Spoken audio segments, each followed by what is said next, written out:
When Brazil established its relationship with China, Brazil was significantly richer in per capita terms. It had a military dictatorship, so it wasn't too friendly with China, and the Chinese were looking to transfer technology out of Brazil into China. But 50 years later, that has definitely changed. Now China is significantly richer. It takes up roughly a third of Brazil's exports and 20% of Brazil's imports. So Brazilians, we tend to look more to China with some hope. There is this sense that the US lost a lot of time involved in wars in the Middle East, and they sort of forgot the Indo-Pacific region. That's why China was able to grow so much. So there are not many resources. So anytime you go to these meetings, and I even wrote a column about this to Folha de São Paulo, a Brazilian newspaper, saying that the US lost Brazil, and I do believe that they lost it. It's because they complain, but they don't offer alternatives. Okay, so you don't want me to join the BRI. What are you willing to do or to offer so I don't have to do it? Why can't we trade in our own currency? And why don't we have the commitment to innovate? Just a little side note there, by the way, Cobus. That translation voice that you heard, that was not human. That's the first time we're using an AI-generated voice on this show. So just a little disclaimer there that not everyone who appears on this program is human. We are human, though. A warm welcome to our robot overlords. Our new overlords. The China Global South podcast is supported in part by the Africa-China Reporting Project at Wits University in Johannesburg and by our subscribers. Thank you. If you'd like to subscribe for daily news and exclusive analysis about every aspect of China's engagement in Africa, Asia, and throughout the developing world, go to ChinaGlobalSouth.com/subscribe.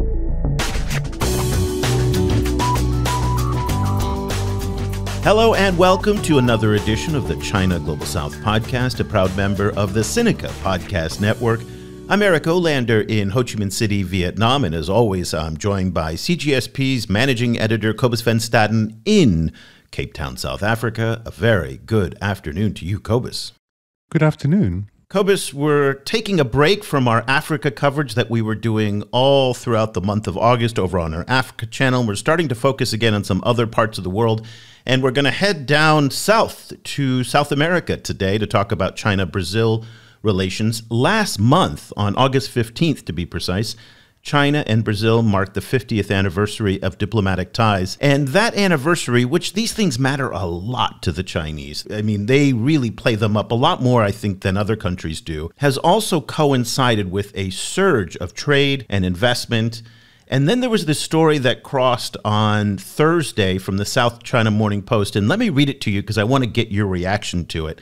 It said that the People's Liberation Army will take part in joint military exercises in Brazil, a rare step for the Chinese military in the Western Hemisphere. A detachment of the PLA Marine Corps will travel to take part in Exercise Formosa 2024.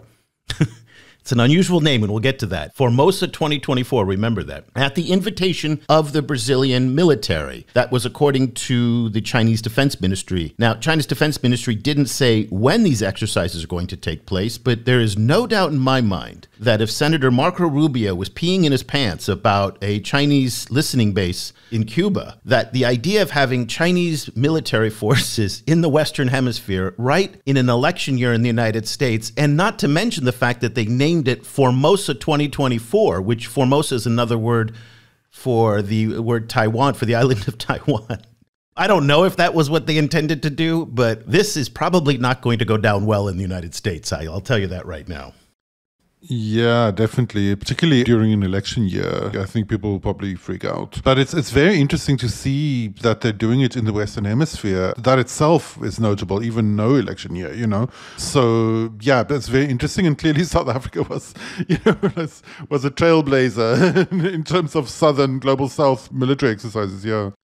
Yeah, but here in Southeast Asia, we've had a lot of Chinese exercises over just the past few months. So just last week, the Chinese and the Singaporeans conducted joint exercises. The Chinese and the Thais, I think it was a couple of weeks ago, did joint exercises. Earlier this year, the Chinese and the Cambodians did as well.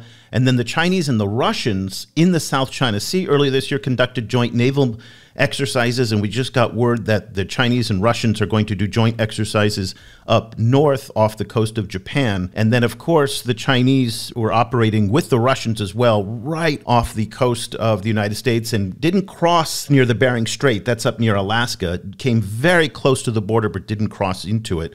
They do sometimes make some incursions into Canadian territory up there with their joint exercises with the Russians as well. So a lot on that. But it's interesting that they're going to do those this year. And I think it's, again, all part of the celebrations of the 50th anniversary. And this coincides, again, as I mentioned, with the surge in trade. Let me just give you some of the latest numbers that we got from the Brazil-China Business Council. Remember, we've had them on the show to talk about Brazil-China trade relations. And they issued a new report that said Chinese investment in Brazil jumped 33% last year to $1.73 billion. Just a little quick quiz here, Cobus. What do you think the two sectors are that accounted for almost 2/3 or more than 2/3 of that FDI? I'll guess automotive and minerals. Okay. You were close. Automotive was 33% of all of that FDI. The power sector, electricity, was 39%. Remember, State Grid is very active in Brazil. Brazil is now the 9th most popular destination worldwide for Chinese FDI and second in South America behind Peru. Very similar situation on the trade front. Last year in 2023, bilateral trade between the two countries totaled $157 billion. It looks like we're on track this year to exceed those figures. In the first half of 24, Brazil's exports to China were close to $52 billion, which again puts them right on schedule to match the $104 billion that they did last year, which was a milestone because it crossed $100 billion for the first time. China accounts for 28% of Brazil's total trade and 31% of its exports. Brazil's exports to China just in June, just to give you a profile of what they're selling. Number one export item, crude petroleum, $1.6 billion. Iron ore, there's those minerals you were talking about, $1.02 billion. Frozen meat, $483 billion. Soybeans, $306 million. And corn at $275 million. Now, as we talk about what Brazil sells, they also bring back in a lot in terms of finished goods, namely cars and a lot of electronics. This is a trading profile that on one hand looks more equitable, but Cobus, it still has a lot of the hallmarks of what we see in other parts of the world where the Brazilians are selling raw materials and bringing back finished goods. It's clearly difficult to beat that workshop of the world, kind of critical mass in China, particularly, kind of once it's up and running, it's very difficult to dislodge. And I think it brings a kind of a trade logic of its own that is shaping China's relationship with the entire world. Well, when we talk about China's relationship with Brazil, we also have to talk about President Lula and what he's been saying over the past few years. And in many ways, he has tilted a lot more towards China than I think a lot of folks in the G7 would be comfortable with. Ideologically, spiritually. Let me just refresh everybody on what Lula said last year when he visited Shanghai. He went to the New Development Bank. I think it was last year. Was it 6 months ago? I don't quite remember when it was, but it was within the past 12 months. And when I want you to listen to his remarks that he made about the US dollar, and it gives you a little bit of the sense of frustration that Lula has with the US and the current international financial system. Every night I ask myself, why should every country have to be tied to the dollar for trade? Why can't we trade in our own currency? And why don't we have the commitment to innovate? Just a little side note there, by the way, Cobus. That translation voice that you heard, that was not human. That's the first time we're using an AI-generated voice on this show. So just a little disclaimer there that not everyone who appears on this program is human. We are human, though. A warm welcome to our robot overlords. Our new overlords.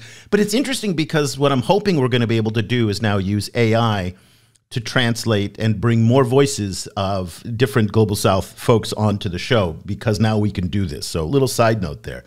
But that frustration that Lula expressed about the dollar is in many ways typical about his frustration that he's having with the US, with the IMF, with the World Bank, and in many ways he's channeling his other BRICS partners and a lot of folks in the Global South who have become increasingly disillusioned with the current international financial order. Yeah, I mean, I think there's a lot of questions about who is served by dollar dominance. And of course, it brings a lot of systemic stability and predictability with it. But it also builds in certain kind of structural, leadership positions, kind of in the world that I think a lot in the global south, a lot of people in the global south are questioning right now. Well, it came up just this past weekend in the United States presidential election. I don't know if you heard this, that Donald Trump is threatening now a 100% tariff on all countries that turn away from the dollar. So if you wanted to expedite the use of an alternative currency, this might be the way to do it. Yeah, that would do it. Yeah. But it's also interesting because we started to get a little bit of a hint about what a BRICS currency would look like. And it's less a formal currency and more taking the shape of what the special drawing rights are at the IMF, where there's going to be a lot of barter, and they're calling it a currency, but it's really more of an exchange system. And so I don't know what this is ultimately going to look like, but I think the key takeaway here is that the BRICS are looking and trying to devise a way to figure out an alternative to trade outside of the dollar-based system. Last point on this, while a lot of people have been discounting the RMB, it is now, if I recall, about up to 5% of total trades, of currency trades around the world. So it is growing, and the last that we heard is that it had surpassed the euro. So it is still nowhere near challenging the dollar, but it is growing. And so that's just something to kind of take. So it's now officially the world's alternative to the dollar, essentially, like as the second largest, most traded one, even if it's only a fraction of the dollar's size. If I'm getting that correct. And that is something. I mean, even if it's just the optics of it, that there is some fragility. And again, if you see Trump kind of expressing this kind of anxiety, there is something there that people are nervous about. And it's not that necessarily we're going to see tomorrow everybody dump the dollar and they're going to start trading oil in RMB. Because, of course, as we've heard from so many experts, there's absolutely nothing to stop Saudi Arabia today from trading in RMB. The problem is if they start amassing huge amounts of RMB, there's not really many places they can go with it. It's not a convertible currency. And also the Chinese monetary system doesn't have a lot of transparency in it. So it's a big risk for this. It doesn't do a lot of what the dollar does. Yeah, that's right. And that's one of the key reasons. So that's why, again, a BRICS currency is kind of interesting. And that's on the agenda this year with China and Brazil. And again, I mentioned it's the 50th anniversary. We also are expecting a visit to Brazil by Chinese President Xi Jinping. And that is something that will happen potentially, again, we don't know for sure. People are saying sometime in November is when they're expecting it. And while he is there, there is some predictions, forecasts, expectations that Brazil is going to sign on to the Belt and Road. Let's get a perspective, or two perspectives actually, on all of these different trends that are happening in one of China's most important geopolitical and economic partners anywhere in the global south, between China and Brazil.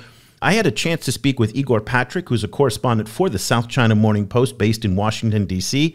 He covers Latin America, Brazil, and the BRICS. Also, Thiago Bessimo, who's the co-founder and institutional director at Observa China, which, if you're not familiar with Observa China, it is a fantastic Portuguese-language site dedicated to doing a lot of the same kind of work that we do, which is just talking about China's role in the developing world. Of course, they do a lot of focus on what's happening in Brazil. So let's take a listen now to my conversation with Igor and Thiago to talk about all the latest trade figures and the key trends shaping China-Brazil relations. Igor, Thiago, thank you so much for taking the time to join us. It's great to speak with you today. Thanks for having me. Yeah, thanks for having me too. Igor, let's start with you. You did some reporting last month that President Lula indicated for the first time, as far as we can recall, after many approaches by the Chinese government to join the Belt and Road, he apparently expressed some willingness to sign on to the BRI. Tell us more about what you found in your reporting and why now, after so many years of not wanting to join the club. So I think at this point, it's pretty much a done deal. He's signaling publicly that Brazil is considered just a way to start preparing all the partners and allies of Brazil that this is indeed happening. And it's been a long time coming, right? China has been insisting with Brazil for so many years to join the BRI. And there was always this sense that Brazil, like when it comes to the relations with China, Brazil has pretty much everything that BRI can offer in terms of agreements, investments. So like from the perspective of the Brazilian diplomacy, it was always like, okay, so if we join the BRI, what do we have to gain from this, right? And for like a long time, the answers were not clear. And, like the BRI is not simply a strategy of like investments and infrastructure deals and stuff. It's also sort of like a diplomatic alliance in a way. So joining the BRI sends a signal to your partners that you're getting closer to China, and Brazil was always afraid that by doing so, it would be isolating itself from partners in the global north, meaning Canada, the US, Europe, Australia, and so on. So for many years, there was not exactly a sense of like how this could benefit Brazil. But the Chinese, they have been very much insisting on this. And there's this sense that like when Xi Jinping visits Brazil in November this year to participate in G20, and it's possible that he's going to go to other cities as well, because they are trying to portray his trip not only as like Xi participating in the G20, but also like a state visit. They have to announce something. They have to announce something big. Let's not forget that like this year, Brazil and China are celebrating 50 years of the diplomatic relations. And that would be like a way to conclude this year of importance. The Chinese, like they are not very good in communicating why this makes sense to Brazil. I spoke to many people in China, including the ambassador of China in Brazil, and they always say, listen, it's not what you can gain in the short term. It's sort of like signaling to Chinese companies that you are a friendly country and therefore investments there make sense. And this is like closely related to how the Chinese government works, right? Like even though they have, I don't know, like thousands, perhaps millions of like private companies, at the end of the day, like you follow what the government does, right? Like you're not going to risk doing business in a country that is not friendly with China. So I think in a sense, it's sort of like a seal that you put on your diplomacy that, okay, we are friendly with China. We are like welcoming investments and more like a closer relationship. But they also have been saying that there is a lot of synergy between the BRI and this program advanced by Lula called PAC, in Portuguese, Programa de Aceleração do Crescimento, or in English, Growth Acceleration Program. And they say that they can use the BRI money to advance these projects. And the Ministry of Planning in Brazil has also been pushing this project of like the South American integration routes. There are 5 routes right now. 2 of them connect to Peru and to the new Chancay port in Peru that is being built with BRI money. And the Chinese are willing to invest in this. Matter of fact, I spoke to some people who were with Geraldo Alckmin, the vice president of Brazil, in his trip a couple of months ago to Beijing for the summit of COSBAN. Many people reported that both the Chinese and the AIIB, they're willing to give Brazil some money to connect to the Pacific. That's what they say. And connecting where? Well, of course, through the Chancay port. It is a mega port. It's going to cost $3.5 billion when they conclude everything. It's set to be inaugurated when Xi Jinping visits Peru right before G20, and it doesn't make sense for a port that size to serve only Peru. So they know they will have to connect Brazil at some point, and the BRI could help with that, building roads, highways, and, just increasing the level of connectivity between Brazil and Peru so Brazil can use that route to export to China instead of doing through the Atlantic as it does today. So I think like the BRI makes sense because of this now. Okay, so Thiago, Igor's laid out that there are political considerations. It's a signal to the Chinese government and also to Chinese companies and to the rest of the world that not only is BRICS a thing for the Brazilians and the Chinese, but also BRI as well, also economics and trade. What is your take on the calculations that not only Lula, but other stakeholders in Brazil are making in terms of the BRI? I think the biggest consideration we have to make here is in terms of the asymmetry between Brazil and China. When Brazil established its relationship with China, Brazil was significantly richer in per capita terms. It had a military dictatorship, so it wasn't too friendly with China, and the Chinese were looking to transfer technology out of Brazil into China. But 50 years later, that has definitely changed. Now China is significantly richer. It takes up roughly a third of Brazil's exports and 20% of Brazil's imports. So Brazilians, we tend to look more to China with some hope, in the sense that they're going to invest in the projects that we want. They're going to help me fulfill my political goals, as is the case of Lula. He wants to re-industrialize Brazil. We've been losing industry over time. So, for example, during the Brazilian-China Business Council meeting, one of the companies that was included was Embraer, the former state-owned aviation company that's now private, that's growing. And one of Lula's and Geraldo Alckmin's hopes was that they could export more airplanes to China, in the sense that the Brazilian government wants to diversify its group of exports to China.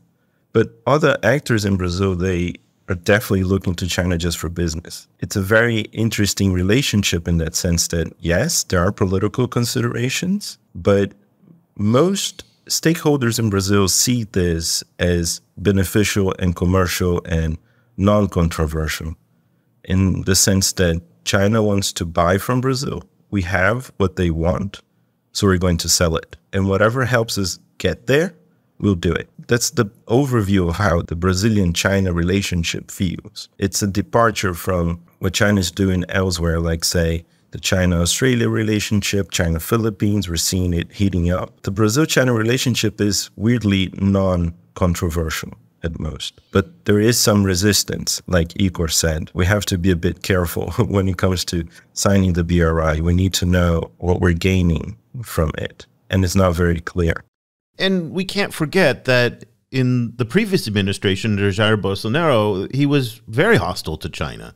So clearly there are factions within the Brazilian political establishment that aren't thrilled about closer relations with China. But Thiago, I'm glad you brought up this question of reindustrialization or industrialization, because it brings up this issue right now of a surge of Chinese exports, including to Brazil, and how the Brazilian government appears to be pushing back in very select ways with either investigations into alleged dumping of industrial products by China, things like metal sheets and painted steel, chemicals and tires and things like that, or in terms of a surge of exports in autos, again, trying to get in under the window of these tariffs. So, Igor, this is a complex relationship that, again, defies a simple categorization. On this question of industrialization, how can Brazil compete if China is surging exports right now, which appears it is?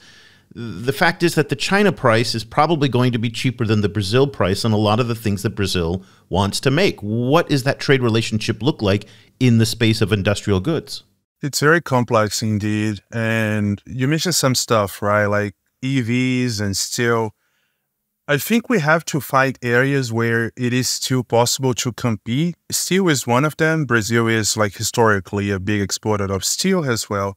And I spoke with Geraldo Alckmin, the vice president of Brazil, about like a month and a half ago about this specifically. And he said that the Chinese understand that we are not imposing tariffs on them for political reasons, but for like a technical perspective. They did an analysis, they did an investigation. They found that indeed, not only there were like irregular subsidies provided by the Chinese government to some exporters, and that was hurting the industry in Brazil, but also Brazil imposed tariffs on steel, Chinese steel, a couple of years ago, and they noticed that the Chinese exporters, they were changing the composition of steel, like adding a few elements there to sort of bypass the tariffs, and that's why they imposed it again, and I think it's about 30% now. But when it comes to EVs, I think the rationale there is quite different. We are not imposing tariffs on Chinese cars, and I heard from multiple sources that this is increasing next year. And BYD, for example, has been stepping up the number of cars exported to Brazil this year to avoid these new tariffs. We are not doing this because we fear that Chinese competition might kill local industry. We are doing this to sort of like incentivize Chinese EVs, like car makers, to produce in Brazil, to produce locally, to create jobs, instead of like compared to, for example, Germany, where like the competition is clear, right? Or France, or even here in the US, where the Biden administration imposed almost 100% tariffs on Chinese EVs a few years ago.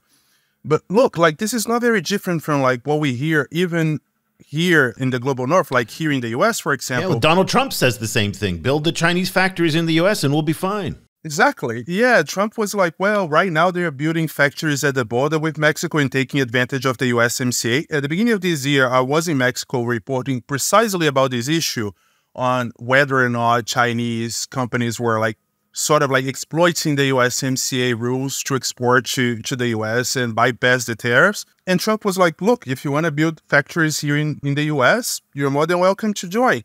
There is a concern, of course, that can reduce the amount of oil needed. And Trump, as you probably heard, he keeps saying, drill, baby, drill. And he says that on day one, he's going to authorize drilling all over the country. We don't know for sure if that's going to happen, but that's what he has been promising. But he's open to the idea. The thing is, cars made here in the US, they wouldn't be as competitive as they are being produced in China. There is a clear reason why Elon Musk decided to build a factory in China, right? And I think this is a trend that the world will have to get used to and sort of analyze how to deal with this relationship. There is a clear concern now of overcapacity with the Chinese economy, and I've been working on this topic for a while, and it seems plausible to argue that. And I think everyone is careful and like anxious that this overcapacity trend right now in the Chinese economy could bring what some people call it WTO shock, right? Like when China joined the WTO, there was such a huge shock for like economies around the world that some industries are like getting hurt by like this sudden competition. And for Brazil, this is even more like critical because, as Thiago mentioned, we've been losing industries over the years, especially after the beginning of the current like economic crisis, I would say around like 2014, 2015. And we'll have to adjust this and considering the diplomatic relations, of course, but also sort of like assessing what good does this make to like the Brazilian economy and to local players. And it's not only EVs or steel. Last year, I reported that there is this company called Cablena. I think it's originally from Spain, but they have been in Brazil for many years. They produce optics, like fiber optics. And they were saying that, well, like we sell a meter for like X, and the Chinese, they're able to sell the exact same product for like about like 25 to 30% of what we can do here in Brazil. And because of this, they have been firing people and they are considering like stopping operations altogether. So it's not something exclusive to Brazil, I would say. It's just like the way China has been doing to get out of like this economic slowdown. I wouldn't call crisis yet. And it's supposed to hurt more the global south than the global north because there's still some tariffs that the global north can impose that is not really feasible for countries like Brazil or other parts of Latin America or even Africa. Well, the areas that are problematic are industrial products and manufactured goods. That is probably going to be a question mark, Thiago. But the areas that are not a question mark is food and agricultural products. In 2022, Brazil exported a staggering $8 billion worth of meat products to China. I mean, it's just unbelievable, the volume of meat that go to China. Soybeans, corn, I mean, so many different products. China increasingly relies on Brazil as a major supplier. That's not going to be impacted at all. What do you see as the forecast looking out a couple of years in terms of the China-Brazil agricultural trade? So again, as I mentioned, Brazil has what China wants. And when we look at, for example, why Brazil is considering joining the BRI, we have to take into account that a lot of the Brazilians' agribusiness sectors are pro-China. You mentioned earlier that, for example, in the Bolsonaro government, there are sectors in the Brazilian society that are against China, but they're not staunchly against China, especially because Bolsonaro's biggest supporters were the agribusiness, and they're the ones that kept his more anxious angsts at bay.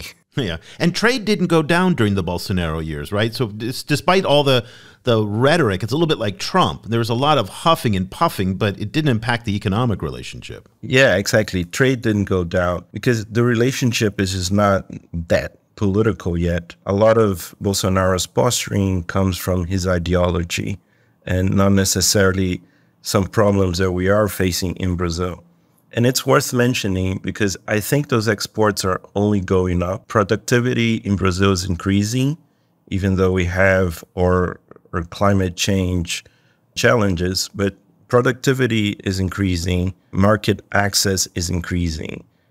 And Brazil is definitely looking to diversify its partners. For example, we are always open to discussing with the US about more market access for Brazilian products, but it's just not there because the US is a big food producer. Yeah, you're not going to sell corn to the Americans. I mean, that's not going to happen. Exactly. Or soy or meat. But we're also looking to expand, for example, in Europe. There's the EU-Mercosur deal that Brazil and the Mercosur and Brazil, of course, have been negotiating for more than 20 years. And we're just not finding the audience there. So in a sense, the big markets we can export to are just not accessible. But China is. I think that resonates with a lot of global South countries as well, because China is always open for business, except when you step on their toes, but they're always open for business. And you can't say that for the EU or the US, right? So the desire to sell is there, and we're going to keep selling. Because if you have the product, why wouldn't you sell it? Igor, last year I spoke with a China scholar in Beijing, and I asked him about this Brazil-China trade relationship, particularly in agriculture, and it was just going up and up and up, as Thiago was talking about.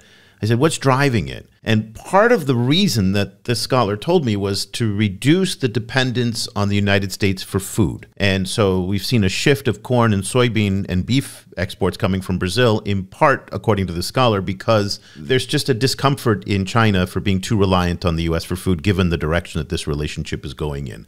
Do you have any sense if that's true? And speak a little bit to the relationship that Brazil has with the United States as Brazil leans more towards China economically. Well, yeah, in a reason, I think they were trying to diversify their sources. You know that like food security is one of the key elements of the Communist Party in China. It's very common for you to hear for like normal Chinese people saying, listen, my grandfather didn't have like food to eat, and now I have food to waste. During the pandemic, when Shanghai was in a lockdown, you saw people complaining that they were feeling hungry and they couldn't eat for the first time in their lives. So it makes sense for them to look for like more of a friendlier country and get soy and beef and like other agricultural products for sure. But let's remember that like they were also not comfortable with Bolsonaro when he was president, right? Like with all the declarations against China, sometimes very xenophobic, not only from him, but also from his family and his ministers. So they started like writing up like some agreements and signing with like Russia and countries in Africa to produce soybeans. Of course, none of them can like feel the demand for like soy that China has right now, but they're looking for like the long term, right? Like, so if Brazil depends too much on agricultural products, that could also be a problem. And also like to some extent, it's unfeasible for Brazil to keep like exporting more and more beef and soybeans to China and not compromising the environmental goals that we decided to commit ourselves with when we signed the Paris Agreement. I remember in 2019, Nature published a paper saying that if the trade war with the U.S., between China and the U.S. continued, Brazil would have to devastate an area in the Amazon forest, the equivalent of the size of Greece, to be able to export the amount of soybeans China needs. So that's important to remember. There is a limit of like how much we can grow without like devastating the Amazon forest or like getting like away from like the commitments we have in terms of like environmental goals. And before I pass it over to you, Eric, I just wanted to mention something, add something that from what Thiago mentioned. I do understand and I agree with Thiago when he says that like in general, businesses and business people in Brazil, they're not against China. But what we have been seeing, and I think this is a trend accelerated by Bolsonaro and of course like the discourse, the anti-China narrative here in the U.S., But what we've been seeing is that China is slowly becoming a partisan issue among like Brazilian people, right? Like, so for example, last year, I think it was in July, the Pew Research Center, they do this study analyzing perceptions of China around the world. And contrary to most countries in the global south, I think the only other exception was India, that negative perceptions on China among Brazilian people increased a lot. Like the last time they did this research was, the last time they did this research was in 2019. And at that time, 27% of people say they had negative perceptions of China. Last year, it was 48%, quite an increase, right? But again, why? Why do you think that is? I mean, the economic relationship is so strong. Is it because of U.S. media narratives that are coming into Brazil, or are there indigenous problems in Brazil that they have towards China?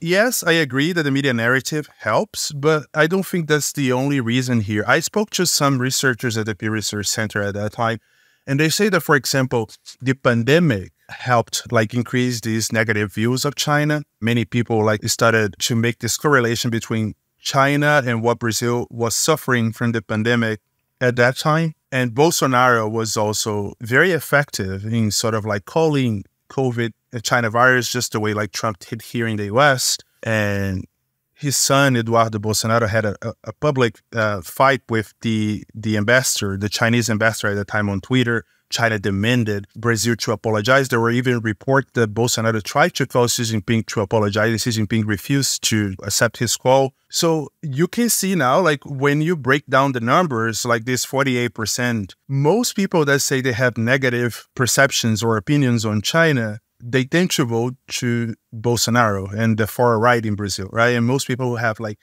positive perceptions of China, they tend to vote with the left, and in this case, Lula.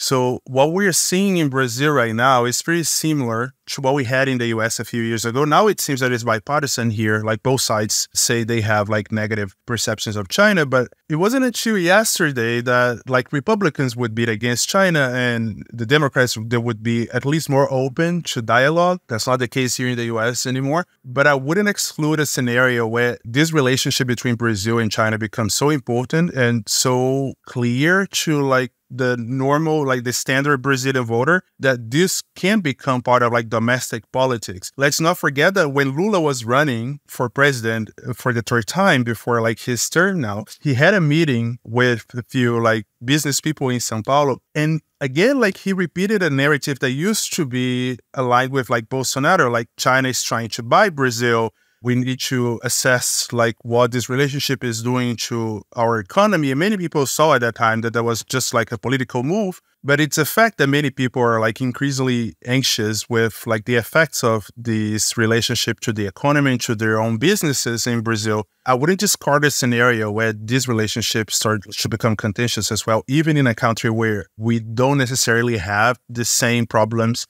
like Europe or the US both have. Well, consider the fact that 73% of Brazil's exported soybeans go to China. That's an incredible amount. And that gives the Chinese buyers leverage because at the end of the day, as Thiago said, you can't make up that market anywhere else. So if the Chinese say we want to pay less for our soy or else we're going to go somewhere else, that's market power that they have. And I can see that actually potentially causing some tensions. Thiago, what are you seeing in Rio today where you are? These hints of potential blowback against the Chinese for maybe buying up too much, maybe too much trade dependency, some of the carryovers from the U.S., some of the legacy of the pandemic. Do you see that as a potential problem the same way that Igor is considering that it might be in the future? It's funny that you ask about Rio because it's a big Bolsonaro holdout. There's a lot of right-wing voters in the state. And you definitely see the kind of blowback against China.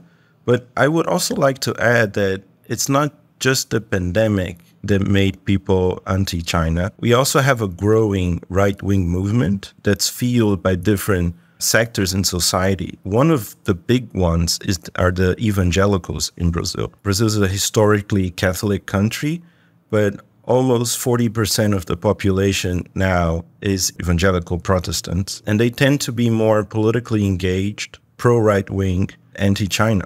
They see China as a civilizational threat. as in they're atheists, they're communists, we don't want them here. One thing that China did that was very smart during the Bolsonaro government was that they kept very quiet when it came to Brazil. They just did business. They just negotiated quietly. They didn't try to be too vocal because the right-wing population in Brazil doesn't want to see China. They want Chinese money. Agribusiness wants Chinese money, but they don't want to see China. They don't want to be a part of what China stands for. So you definitely see that kind of discourse. And one thing that's been growing as well, Eric, that you mentioned when it comes to negotiating the price of soybean is that you see some discourses in Brazil saying that Brazil is a food agricultural superpower. And it's a very funny attempt at regaining some of that power in the asymmetric dynamic that we have with China. Because they say China depends on the food Brazil exports. If we stop sending them food, they're going to starve. So we have the leverage. As an international relations scholar, I can say that that's definitely not true. There's only that's a little that's overshooting it a little bit, as if there's nowhere else for them to buy food from. Exactly. There's only so much you can do with economic power. But you see those kind of discourses emerging. And as Igor mentioned, there's definitely room for this relationship to become contentious. It's just not there yet. It's interesting because what you talked about, how China responded during the Bolsonaro years, appears to be the same what they're doing in Argentina now with Javier Milei, who came to power on a very anti-communist, anti-China platform, but yet has become much more pragmatic about China.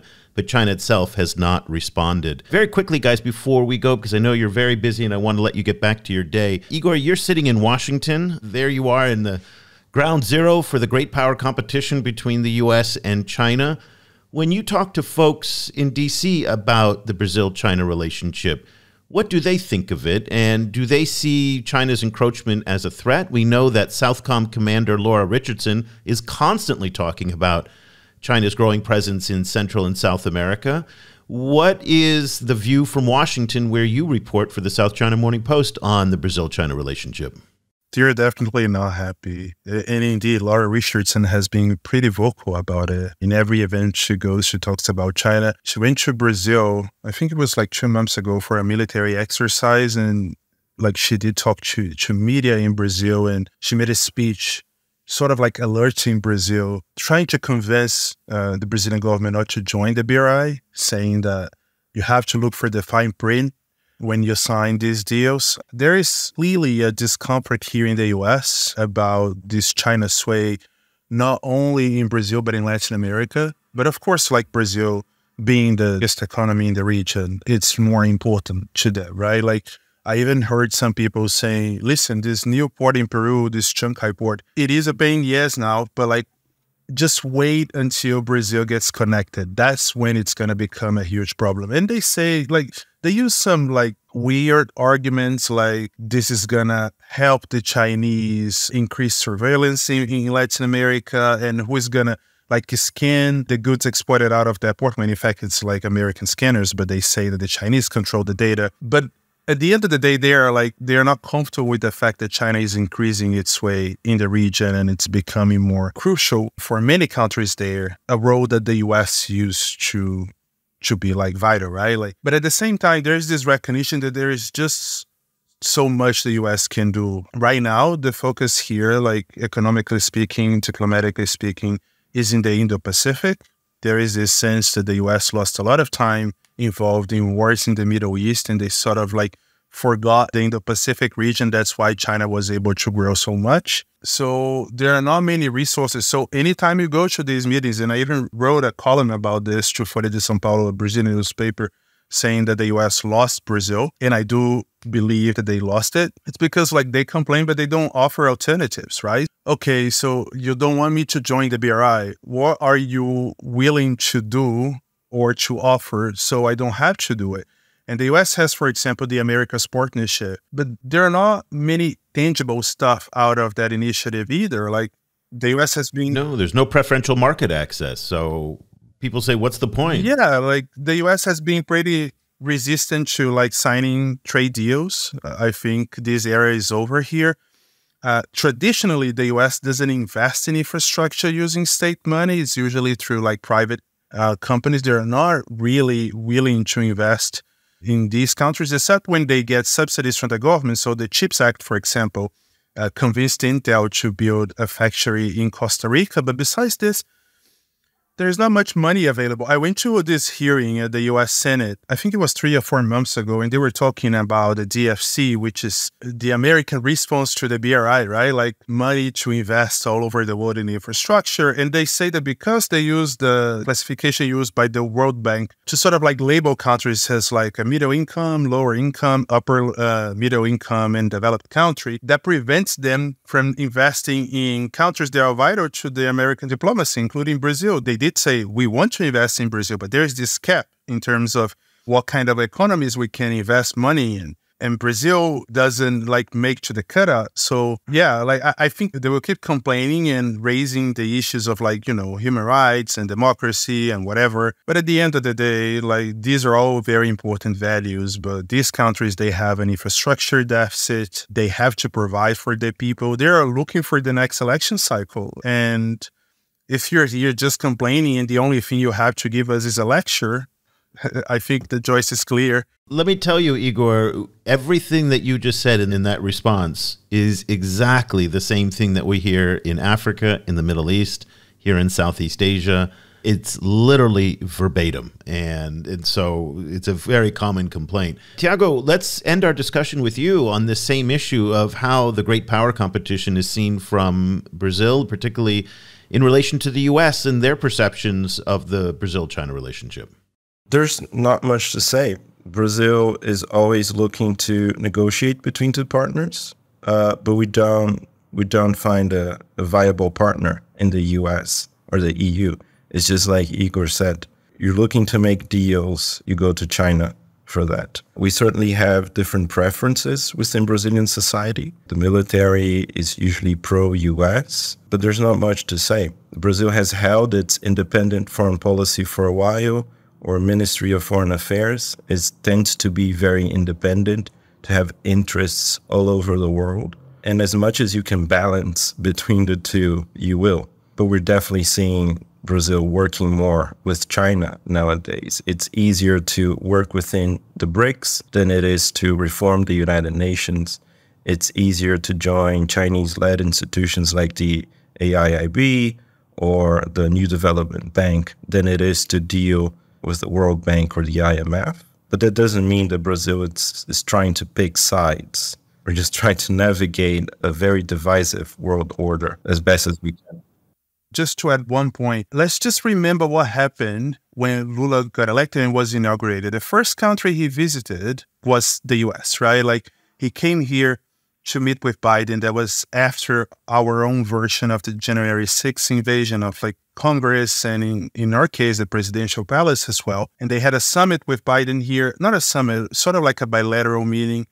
There was like this joint effort to talk about the world of democracy and how important it was. And Lula brought a lot of ministers here to the U.S. And I was in the room with some of these ministers and I participated in some of the events they had. And at the end of the meeting, the U.S. announced a donation to the Amazon Fund to protect the Amazon that was minimum. It was like a couple of millions of dollars. Weeks later, Lula visited China for a state visit. Look at the difference of like how the Brazilian president was treated here in the US and in China, right? Like Lula came back from China with $3 billion worth in like agreements, business deals. And from the US, he came back with just a small donation to the Amazon Fund that doesn't help at all. So it's quite clear. And I think that was intentional. The Brazilian diplomacy was trying to show the US, look, if you're not willing to invest, if you're not willing to participate in these initiatives, we gave you a chance, so you cannot complain when the Chinese are the ones to provide what we're looking for. But they still complain though, right? They do, but they can't complain. There's nothing they can do about it, right? And it's likely that this is going to intensify later this year, as you mentioned, that Xi Jinping will be in Brazil. So we will probably see, you think, a BRI signing and probably more deals in the business side of things and more agricultural buys. That's probably how the year is going to end. Is that your forecast? Yeah. So I spoke with Geraldo Alckmin, as I mentioned at the beginning of this podcast, and I'm pretty much sure that right now they are negotiating selling Embraer planes This is almost a done deal. They are also trying to open the Chinese market for Brazilian grapes. This has been a demand from the Brazilian side for quite a while, because like grapes they have like value added, and this is something that the Brazilians are desperately looking for. And what I think it's interesting is that we all know that Xi Jinping is participating in the G20 summit in the second week of November, but I've been hearing from several sources that Xi Jinping is not only going to be in Rio, he's also probably going to São Paulo. There are in early talks about him visiting the BYD plant in Bahia as well. I heard even like the governor of Piauí, a state in the northeast of Brazil that is not very central to the Brazilian economy, he has been insisting with the Brazilian government that they have to bring Xi Jinping to visit his state and show him like investment opportunities. So I don't think he's going to be able to tour the country, but we are looking for sort of like a state visit. It's not even just to participate in G20. That's going to be very interesting to see not only how the federal government of Brazil receives Xi Jinping and the sort of like agreements they sign, but also how he's going to interact with state government in Brazil and what sort of deals we can get out of this. Well, we are going to follow up with you in November to see what actually happens. Igor Patrick is the South China Morning Post correspondent in Washington, and he closely covers Latin America, Brazil, and the BRICS. Igor, thank you for your time today. And Thiago Bessimo is the co-founder and institutional director at Observa China, which is a fantastic Portuguese language site dedicated to sharing ideas about China, a little bit like what we're doing at the China Global South Project. And also, Thiago is a PhD student at the Hertie School in Berlin. Thiago, Igor, thank you for your time and your insights. So fascinating to speak with both of you. Thank you very much, Eric. Thank you very much. Cobus, I'm so bummed you weren't available to join us for that conversation with Igor and Thiago. You know, these guys are just so on top of it and they're so insightful. But the key takeaway for me, as you heard, was this idea that they want the U.S. to be more engaged. They want the U.S. to have an alternative. It is a vulnerability to rely so much on one country. A third of your trade is going to China. All of that corn, I mean, if the Chinese decide they don't want to buy corn right now from Brazil, guess what? Brazil's corn farmers are just screwed. That's a vulnerability for a country. They want to have these options. Now, you're not going to sell corn to the Americans, given the fact that the U.S. is one of the largest corn producers in the world. But the idea is to diversify the partnerships, diversify the trade, but they need the Americans to come to the table with something. And it reminds me of what the conversations we've had in Africa and then also in Foreign Affairs magazine this month. Lin Kwok, who is at Brookings and also a senior research fellow at Cambridge University, wrote what is a very provocative headline saying America is losing Southeast Asia for many of the same reasons that we heard that the guys were talking about in Brazil and what we've heard in Africa. Let me just read this, a little bit of an extract from her Foreign Affairs article, then get your take on that. She wrote, and this is from Lin Kwok, regaining the ground that the U.S. has lost in Southeast Asia will be an uphill battle. Southeast Asian countries will continue to hedge between the U.S. and China, but challenge for Washington will be to convert their continued desire to engage the United States into strategic gains. Many of the difficulties the United States faces in Southeast Asia are not unique. They are part of a larger quandary for the country, namely how to win over the global South, particularly developing countries that China is courting aggressively, or at least prevent it from sliding into China's orbit. That reminds me of the same thing that's happening in Brazil and elsewhere in the global South.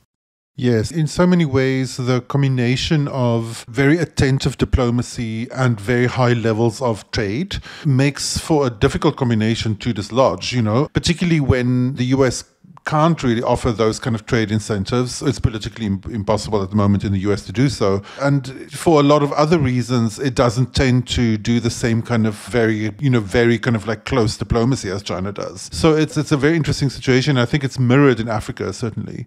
I talked to somebody the other day here in Vietnam, and they noticed that Biden went to Israel twice and never went to Africa once. And they were commenting on this in the context of, well, it's not a surprise that African countries are looking more enthusiastically towards Beijing, given the fact that they're getting this kind of attention from Xi Jinping. We saw that last week at FOCAC, where everybody got their photo with the big guy, where everybody got the full diplomatic treatment on Chang'an Avenue and at Tiananmen Square and the whole thing. And that's a level of diplomacy, this high-touch diplomacy that the U.S. doesn't do. Again, in Brazil, it's a very similar situation where people are complaining about a lack of creative policymaking, a lack of engagement, and a lack of discussion, even in Washington. The one person, as we mentioned in our conversation with Igor and Thiago, that's very aggressive to talk about U.S.-Brazil relations is Laura Richardson, who is the head of Southcom. That's coming from the Pentagon. That, to me, is not the forward-leading. It shouldn't be at the front of the conversation from the Pentagon. Yes. But yet that's where we are. Yeah, very much. That also makes for a larger perception issue, I think, in the Global South, that the US's first kind of mode of engagement is military. And that's not necessarily what these countries are most want from the US. I think in lots of ways, the US is in a difficult position, because it remains a very rich and very significant market, but a kind of a politically constrained one. And so it doesn't have the option really of doing what China did, the big gesture of kind of zero tariffing, kind of all of these different products from Africa, for example, as they did at FOCAC recently. So there is this kind of a certain kind of level of stuckness, in their relationship with the Global South, which I think then makes the relationship also very vulnerable for, I think, perceptions that the US is maybe only interested in military engagement or only interested in Israel or only interested, like all of these different kind of flattenings of the complexity of US engagement. I also see some parallels between how Europe engages with Africa today and how the U.S. engages with Central and South America, where immigration is the main issue. When you talk to Donald Trump about South America or anybody on the MAGA side of the ledger, the first thing that they come up with is build a wall. Yeah. And in Europe, it's a very similar initiative. They're doing maritime walls. They're putting walls in Africa, but building walls to keep them out is the primary focus. China is blessed in one respect because it doesn't share a border with any of these different regions, so it can kind of ride above all of that discussion on immigration. Let's be very clear here. China is not an immigrant-friendly country. Had China been on the border with Mexico or in Africa, it would probably, based on what we know from its current immigration policies, be equally as strict, if not more so. But the fact is they're blessed by geography and they don't have those issues that they can contend with, so it gives them a free pass in some respects. They also have a much more constrained media and general public information sphere, which means that one of the biggest issues that I think that Western countries face isn't really something that China faced, which is this narrative of double standards. Because, for example, African engagement with Europe, on the official level, it's always like, Africa is the future. No one has any success in the future without Africa. And then at the same time, simultaneously, we hate Africans, they should never come. That kind of like the double voice problem, kind of that ends up really, I think, devaluating and complicating, I think, a lot of Western messaging. China, for better or worse, doesn't have that problem because the messaging is a lot more monolithic. But which is, of course, something that also then scares them. I think that scares people in the Global South about China. But the kind of trade and diplomacy combo tends to kind of like balance that fear out frequently. Indeed. I think it's important for us to close our conversation with a bit of context, though. And there is a lot of concern in some quarters in the U.S. and elsewhere that China is displacing the United States in Central and South America, even as it's become the largest trading partner for many of these countries. I think the majority of countries in the region have China as their largest trading partner. We are constantly reminded by experts in the region that the influence of the United States culturally, people-to-people ties, the use of the dollar across the region, the trade dependency that a lot of Caribbean countries have. We spoke with some Caribbean countries who talked about they can't abandon the U.S. The U.S. is their largest market for tourism, for trade, for investment, and any number of different engagements on lots of different levels, even beyond just trade and FDI. And so I think it's very easy to overstate China's role in this region, where in the United States and U.S. culture and U.S. people-to-people ties, just think about all the family connections that exist across these borders. And I think that's just important to keep that context. Final thoughts to you before we go. Yeah, I think that is the conundrum, because you find a very similar kind of set of historical connections between Africa and Europe as well. And I think the problem is that the inherent logic of the relationship is that the US with Latin America and Europe with Africa, they kind of want things to stay as they are, and then for these countries or the people from these countries to play a smaller role, kind of within the US or within Europe, which, I can see where they come from. But at the same time, these are very young populations and they need options. So they are desperate for additional spaces in the relationship that, these superpowers don't want to open. And so the only other option is to work with China, for example, or similar countries, even if they are anxious about working with China for other reasons. So there's an unwillingness to expand the relationship, I think, on the US side and European side. And that's what I think underlies some of the kind of tensions there. Well, let's keep an eye out, see if those tensions exacerbate with these upcoming joint military exercises. Again, I think that's going to resonate a lot in Washington. Watch out, especially in an election year. So watch out for Marco Rubio and others to really get excited about that. There's no doubt. Let's leave our conversation there. Cobus and I will be back again next week with another edition of the show. We want to thank all of our new subscribers. Cobus, you and I were blessed enough to do quite a bit of media appearances last week for the FOCAC Summit in Beijing, and through that we generated quite a few new subscribers to our service. We want to issue a very warm welcome to all of our new readers of the China Global South Daily Brief and accessing our website. If you would like to join them, please go to ChinaGlobalSouth.com/subscribe. Those subscriptions are what help keep the lights on for us. This is what supports independent journalism in Africa, Asia, and the Middle East to report on what China's doing in a fact-based, nonpartisan way.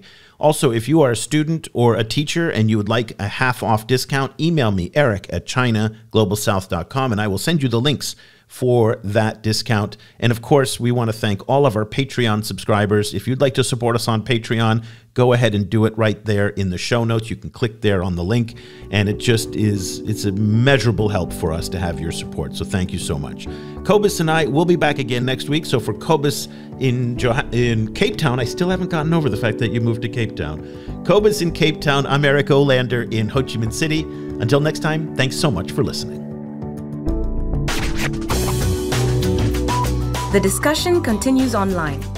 Follow the China Global South Project on Twitter @ChinaGSProject and share your thoughts on today's show, or head over to our website at ChinaGlobalSouth.com, where you can subscribe to receive full access to more than 5,000 articles and podcasts. Once again, that's ChinaGlobalSouth.com.